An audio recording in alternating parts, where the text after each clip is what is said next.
Now we're going to talk about the butternut squash. So I got everything ready for you. First, I want to show you what a butternut squash looks like. Here is one. This is an uncooked one. And you'll always see in the shape at the bottom here is where all the seeds are. So when you're starting to, you're going to cook this. So first thing you do is you wash it, whether it's organic or not organic. The one I'm making is organic. This happens to be a non-organic. Squash, wasn't one of the ones that was considered dirty on the list. So you're going to wash that off good, dry it. And then if you're putting it in the oven like I did, you want to take a knife or fork.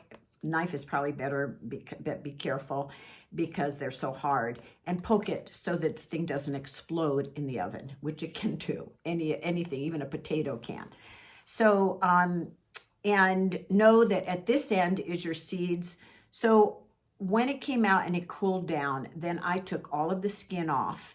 And when I get down to this section, I scoop out the seeds and take whatever meat I can that's left. And that's how I get the items, what I need for the soup. Okay, next is the seasoning, and I'm gonna name them for you. There is cumin, coriander, curry, cardamom, and cinnamon. And those I would start out with half a teaspoon to season, and then see what happens. You can always add more after you've blended it. So the first thing we're gonna do, this is my blender that I've had for years, and I'm gonna put some milk, and I use an almond unsweetened. You can use any kind of milk that is, we don't want that in there, that works for you. So, but for me, everything is unsweetened.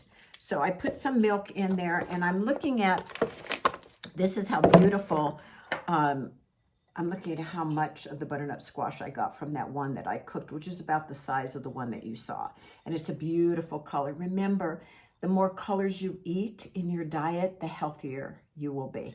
So, okay, so I've got some milk in there. I put in a cup, and I can always add more. And so what I'm gonna do now is I'm gonna put some of this in here, and because it's way down there, it's gonna splash, but that's okay. And I got a bunch of it in there, not quite all of it. I'll see how that goes. And then I'm gonna take, here's all the spices all in one, and I'm gonna shake those in there.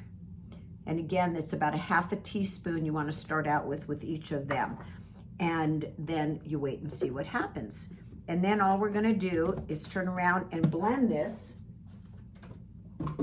on the soup. Hang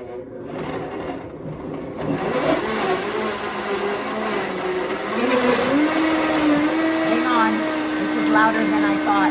If you don't have a soup button like I do on my blender, just use whatever one is gonna work with this one.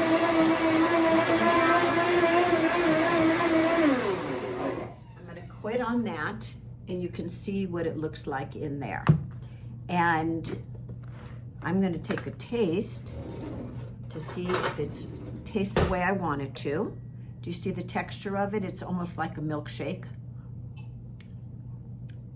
Yes, that's so good. Okay, so that gives you an idea of what to do. And also, it is good, but I'm gonna put some more of this in there because I still have some and there's room. And I'm gonna put the balance of it in there. And I'm also gonna add a little more cinnamon. Now, if you're a person, cinnamon kind of gives it a little sweet taste, but if you're a person who likes it sweeter, you can actually bake a potato at the same time you bake this, and then skin it and put it into your soup as well. Blend it, and it is an absolutely delicious soup. And I have had it both cold and hot. All right, that's it. Have a great day. Thanks for your time. Bye.